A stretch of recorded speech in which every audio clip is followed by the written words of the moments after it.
But I think what a lot of people miss is the idea of true inclusion.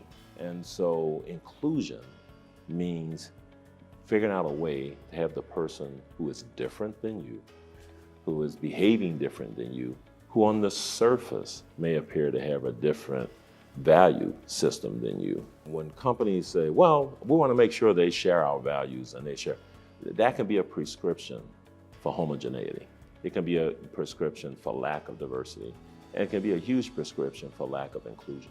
So we've got people from all over the world with very different backgrounds, with very different experience bases.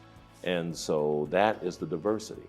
And that diversity produces solutions that no homogeneous group could come up with when they are aligned around a common objective and they have a work process to work together, and when they are inclusive of each other's ideas and values. That's for real the values I want people to have, is the value of inclusiveness, of figuring out how do I work with that person that's so different versus saying that person's different, they don't belong here.